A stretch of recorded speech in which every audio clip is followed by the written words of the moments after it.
సరోజ రజ నిజమన ముఖర్ సుధారి. సుధారి అంటే శుభ్రం అవటం. ఏంటి నిజమన ముఖ్? నిజ అంటే అర్థం ఏంటి? నిజ బలం అంటారు. నిజ బలం అంటే ఆమ బలం. ఆమ బలం ఎవరికి వాళ్ళే. నిజ అంటే ఎస్ నా నిజ బలం అంటే నాది. నిజ మనస్ అంటే ఎవరైతే గురువుని ఆశ్రయిస్తారో వాళ్ళ యొక్క నిజ మనస్. సుధా నిజమన ముఖుర అంటే అర్థం, అంటే మనస్సు అనే అర్థం సుధారి, శుభ్రమవుతుంది. అర్థమైంది కదా ఇప్పుడు? శ్రీ గురు చరణ సరోజ రజ నిజమన ముఖుర సుధారి. ఆయన యొక్క మనసు శుద్ధి కాబడింది. కాబడటానికి ఎవరిని ఆశ్రయిస్తే? తిరుపదలు. వరణౌ రఘువర విమలయస్. వరణౌ అంటే అర్థం ఏంటి? వర్ణించడం. వర్ణించడం ఏంటి వర్ణించేది? రఘువర. రఘువరుడు అంటే ఎవరు? రామచంద్రమూర్తి. ఆ రామచంద్రమూర్తి ఎత్తు బాగుంటాడు, ఎర్రగుంటాడు, చేతులు మంచిగా ఉంటాయి. ఇదా ఆయన యొక్క కీర్తి. ధర్మాత్ముడు. రామో విగ్రహవాన్ ధర్మ. రాముడు ఎప్పుడు తన స్వార్థం కోసం చేయలే, లోకం కోసం చేశాడు. ధర్మం అంటే ఏంటో చెప్పాడు, ఆచరించాడు. ఆచరించి చెప్పాడు, ఆచరించి చూపించాడు, ఆచరించి ఆచరింపజేశాడు. ఆచరించి ఆచరింపచేస్తే దాని ప్రచారము అంటారు. ఆదివారం నాడు నల్లటి పుస్తకాలు పట్టుకొని మీరంతా నా దాంట్లో చేరండి, అది ప్రచారం కాదు. ప్రచారం అంటే అది కాదు. ప్రచారం అంటే ధర్మాన్ని ఆచరించి, నేను ఆచరించడం వల్ల నేను ఎక్కడున్నానో మీకు తెలుస్తుంది, మీరు కూడా నాలాగా ఉండాలనుకుంటే ఆచరించండి అని ఆచరించి చూపించడానికి ప్రచారం అంటారు. ఆచరించి ఆచరింప చేయటం అది ప్రచారం. అది చేస్తాడు రాముడు.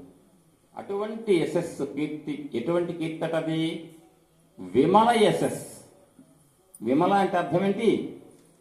ఏమాత్రము మచ్చలేని కీర్తి. యశస్సు అంటే కీర్తి మీకు తెలుసుగా. కీర్తిని అనేక రకాలుగా కీర్తి, ఖ్యాతి కూడా అంటారుగా. కానీ యశస్సు అనే మాట ఎక్కడ వాడతారు చెప్పనా? ఏమాత్రము మచ్చలేని కీర్తిని యశస్సు అంటారు. ఏమాత్రం మచ్చలేని యశస్సు ఎవరికి ఉంటుంది చెప్పండి? భగవంతుడికే ఉంటుంది. ఎంతైనా మానవ మాత్రుడికి పూర్తిగా 100% స్వచ్ఛత ఉండదుగా, ఎంతో కొంత ఉంటుంది స్వార్థం. కాబట్టి విమల యశస్ ఎవరికి ఉందంటే రాఘవుడు. వరుణౌ విమల, వరుణౌ రఘువర విమల యశ్. రఘువరుడైన రామచంద్రమూర్తి యొక్క నిర్మలమైన యశస్సును. ఇంకొక మాట, నిర్మలమైన యశస్సు అంటే ఎవరి యొక్క కీర్తిని గురించి మనం నిరంతరము ధ్యానం చేస్తే ఆ ఎవరి యొక్క కీర్తి గురించి అర్థమవుతుందిగా. నిరంతరము ధ్యానం చేస్తే మన మనస్సు శుద్ధి అవుతుందో, మన మనస్సును శుద్ధి చేయగలిగేటువంటి కీర్తిని కలిగిన వాడు.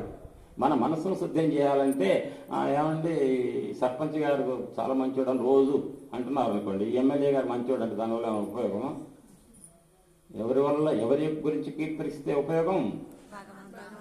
శ్రీరామ జయరామ అంటున్నాడు. అటువంటి రాముడి విమల యశస్సు కలిగినటువంటి వాడు ఎవరైతే ఉన్నాడో ఆయన కీర్తిని కనుక మనం ధ్యానిస్తే, చెప్పుకుంటే పదే పదే మన మనస్సు శుద్ధి అవుతుంది. కాబట్టి ఎవరి కీర్తినైతే నిరంతరము స్మరించడం వల్ల మన మనస్సు శుద్ధీకరించబడుతుందో, పవిత్రీకరించబడుతుందో అటువంటి వాళ్ళ యశస్సుని, కీర్తిని విమల యశస్సు అంటారు. ఇంట్లో చెప్పండి, విమల యశస్సు అంటే అర్థం ఏంటి? ఎవరి కీర్తి? రాముడి కీర్తి. కాబట్టి వరుణౌ వర్ణిస్తా. ఎవరు? రామచరితమానస్ రాసి తద్వారా రఘువరుడైనటువంటి రామచంద్రమూర్తి యొక్క విమలమైన యశస్సును నేను వరుణౌ వర్ణిస్తా. వరుణౌ విమలై వరుణౌ రఘువర విమల యశ జోదాయక ఫలచారిసితరం. ఈ పని పాట లేదా? హాయిగా వ్యాపారం చేసి ఇంకా 4 ఎకరాలు కొనుక్కోవచ్చుగా. ఈ రఘురాముడి గురించి కీర్తించడం వల్ల ఏంటి? నాకు ఈ జన్మలో భగవంతుడి వల్ల కొంత ఉంది తోట, పొలం, ఇంకో 25 కొంటాం, నెత్తిన పెట్టుకోపోతామా? ఈ 50, ఈ 40, ఈ 70 ఎకరాలు ఏవైతున్నాయో ఇవి నా సంతానానికి ఎటువంటి ఇబ్బంది కలగకుండా వాళ్ళు కూడా అనుభవించేటువంటి స్థితి వాళ్ళకి రావాలంటే నేను రఘురాముడిని పట్టుకొని కీర్తిస్తే నాకు నా పిల్లలకు రఘురాముడు ఉన్నదాన్ని పోకుండా చూస్తాడు. అనన్యాశ్చింతయంతో మాం ఏ జనాః పర్యుపాసతే తేషాం నిత్యాభియుక్తానాం. పెద్దగానమ్మా, నేను ఎక్కువ తినరాలా, నాకు నిన్న ఇవాళ అంతా బాగాలేదని, మీరు కూడా తినరాలేదు మళ్ళీ ఎక్కువసారి. యోగక్షేమం ఇంకా నాకు గుర్తురావు కాబట్టి నేను మిమ్మల్ని అడుగుతుంటా అప్పుడప్పుడు. యోగ క్షేమం. యోగం అంటే ఏంటంటే మనకు సంప్రాప్తించటం, కలగటం. క్షేమం అంటే వచ్చి జారిపోకుండా ఉంటాం. అర్థమైందా? యోగం అంటే రావటం, వచ్చినంత మాత్రం ఉపయోగమా?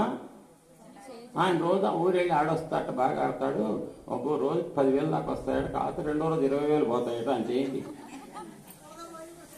ఒకరోజు వచ్చిన దానికి రెండో రోజు రెట్టింపు పోతాయి.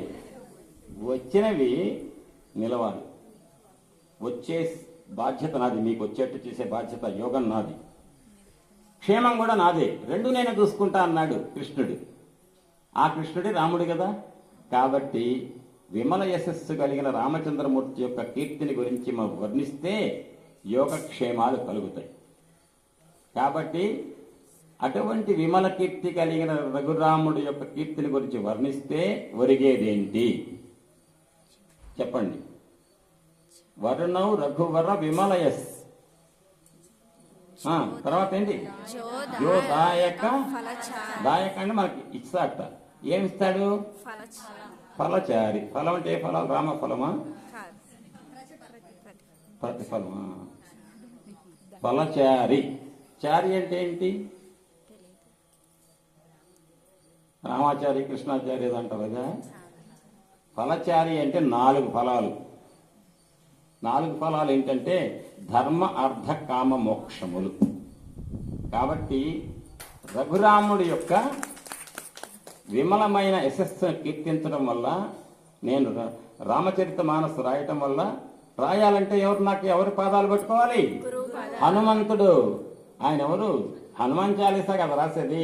ఈ 40 అనేటువంటి చాలీసా అంటే 40 శ్లోకాలతో కూడుకున్నటువంటి హనుమంతుడి యొక్క కీర్తన గురించి, హనుమంతుని కీర్తిస్తున్నానంటే హనుమంతుడి హృదయంలో ఉన్న రాముడిని కీర్తించడానికి సిద్ధమవుతున్నా. కాబట్టి దానికి నాకేం కావాలంటే నా హృదయం నైర్మల్య సిద్ధి కావాలి, అంటే నిర్మలత్వం రావాలి, కల్మషాలు పోవాలంటే నేను ముందు ఆశ్రయించాల్సింది ఎవరిని?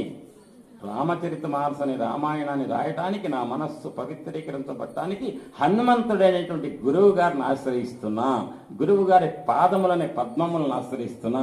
పద్మములలో రజను ఆశ్రయిస్తున్నా. ఆ రజనని పుప్పొడి నా శిరస్సుకు తగిలితే, నా హృదయం పవిత్రీకరించబడితే అప్పుడు నేను కీర్తించడానికి నాకు అర్హత వస్తుంది. ఏం కీర్తిస్తా? వరుణౌ. వర్ణిస్తా, కీర్తిస్తా. వర్ణించడం అంటే అదే కదా. కీర్తించడం భజనలు, ఆయన చేసినట్టు రాయటం. వరుణం. రఘువర విమలయస్. రఘువంశంలో పుట్టినటువంటి రాముడి యొక్క విమలమైన యశస్సు. వరుణం రఘువర విమలయస్. అంత చేయటం వల్ల ఏంటి? నాకు ఇంత కష్టపడి ఆంజనేయుని పాదాలు ఆశ్రయించటం ఏంటి? నేను ఆ పుస్తకం రాయని రామచరిత మానసు ఏంటి నాకు ఒరిగేది? నాకేంటి? జోదాయక ఫలచారి అంటే ధర్మార్థ కామమోక్షములు అనేటువంటి చతుర్విధ ఫల పురుషార్థములను ఇవ్వగలిగేటువంటిది రామాయణం. మనిషి ఎప్పుడు సార్థకుడు అవుతాడు. మనిషి జీవితం ఎప్పుడు సార్థకత సిద్ధిస్తుంది. ఢిల్లీలో, హైదరాబాద్లో ఫ్లాట్లుండి తర్వాత బాగా ఈ ప్రాంతం పశ్చిమ గోదావరి జిల్లాలో కొత్త 1000 ఎకరాల తోట కనుకుంటే వాడి జీవితంలో కాస్త బాగానే సార్థకమైందండి జీవితం. అదే మరేంటి? ఎవడైతే ధర్మాన్ని ఆచరించాడో, ఎవరైతే ధర్మబద్ధంగా కామం తీర్చుకున్నాడో, ఎవరైతే ధర్మం ప్రకారం అర్థం సంపాదించాడో, ధర్మం, అర్థం, కామం. ధర్మం అనే దాన్ని ఎక్కడ పెట్టారు? మొట్టమొదట పెట్టారు. అంతేనా? అదే ఆ ధర్మం అనే దాన్ని కనుక మీరు అవమానిస్తే, అర్థము అధర్మమైన అర్థమే సంపాదన, కామము అధర్మమైన కోరిక తీర్చుకోవటమే. వీటి వల్ల ధర్మాన్ని దెబ్బ కొడితే ఆ చివరిది రాదట. మోక్షం రావాలంటే మీరు సంపాదన వచ్చేసింది, మీ కోరికలు తీర్చుకోవటంలో అన్ని కూడా దేన్ని ఆసరాగా ఉండాలి? ధర్మానికి ప్రతిరూపం ఎవరు? రామో విగ్రహవాన్ ధర్మ. ధర్మస్వరూపుడు ఎవరు? రాముడు. ఆ ధర్మస్వరూపుడైన రామచంద్రమూర్తిని కీర్తిస్తే, విమల యశస్సు కలిగినటువంటి ఆ రాముడి యొక్క కీర్తిని వర్ణిస్తే, జోదాయక ఫలచారి 4 ఫలములు వస్తాయి, ధర్మ అర్థ కామములతో పాటు మోక్షములు. అయితే అనొచ్చు, ఆయన మా ఆయన గారు చేస్తున్నాడుగా, మురళి గారు చేస్తున్నారుగా, నేను ఎందుకని మన కృష్ణ అనుకుంటే కుదరదు. ఎందుకో తెలుసా?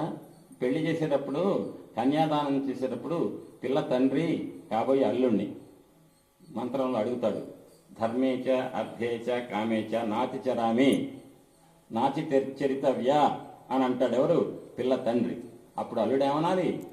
నాతి చరామి అంటాడు. వార్నింగ్ ఇస్తాడు, వేద సాక్షిగా జాగ్రత్తగా ఉండి చెప్తున్నా, నా బిడ్డని నీ చేతిలో పెడుతున్నా, నువ్వు అర్థం డబ్బులు సంపాదించడంలో నా బిడ్డను అతిక్రమించావు కదా, నా బిడ్డకి చెబుతావుగా ప్రతిదీ, నా అతిచరామి, నా అతిచరామి, నా లేదు అతిచరామి, ఆ అమ్మాయిని దాటి నేను వెళ్ళను. ఈయనంటాడు తండ్రి, నాతి చరితవ్యా, నా కూతుర్ని నువ్వు దాటవు కదా, ధర్మంగానే ఉంటావా, అర్థం సంపాదించేటప్పుడు ధర్మంగానే ఉంటావా, కామం తెచ్చుకునేటప్పుడు ధర్మంగానే ఉంటావా? ఎస్, నా అతిచరామి, నేను అట్నే మీ అమ్మాయిని దాటి ప్రవర్తించను. కానీ అదే పెళ్లిలో ధర్మం అర్థం కామని చెప్పాడు తప్ప, మోక్షేచ నాతి చేరుతవ్యా అంటే నాతి చేరామి అంటే మోక్షం మీకు ఒకరికొకళ్ళు ఏం చేయలేదు, ఎవరిది వాళ్ళది. కాబట్టి భార్య వచ్చి గుళ్ళో సుందరకాండ వింటే భార్యకే ఉంటున్న ఫలితం, భర్తకు చెందదు. భర్త పురుషుడు వింటే తప్పకుండా నేను ఈ బిడ్డను భరిస్తాను ఈ జన్మ మొత్తం అని చెప్పి ప్రమాణం చేశాడు. కాబట్టి ఈ భర్త చేసేటువంటి ఇక్కడ వినటం కనటం ఈ పూజల్లో సగభాగం భార్యకి చెంది. కాబట్టి ఇక ముందు ఎప్పుడన్నా వస్తే మీ భర్తలను కూడా మీరు ఎంతో కొంత వచ్చి వినండి అని చెప్పి చూడండి. వినలేదనుకో మీరు చేసేదేముంది, మీరు ఎంతవరకు చెప్పడం వరకే. మురళి గారు ఏం చేస్తారు, మీ ఇంటికి వచ్చి అమ్మ మీ ఇంటికి బయలుదేరినా 5 వస్తా, కారు తీసుకొని మిమ్మల్ని ఎక్కించుకొస్తా అంటే కుదురుతుందా? ఉంది సుందరకాండ, మీకు ఇబ్బంది లేకుండా ఏర్పాటు చేస్తా. మీకు ఏమైనా ఇబ్బంది కలిగితే చెప్పే విధానంలో తేడా వస్తే ఆయనకి నేను మంచిగా చెప్పండి సార్, మా వాళ్ళకి మరి స్పీడ్ చెప్తే అర్థం కావట్లేదని నేను చెప్పగలుగుతాను నాకున్న పరిచయంలో, మీకు ఎందుకు అర్థం వెయిట్ చేస్తా, అంతవరకు కదా ఆయన అనేది రావాలి.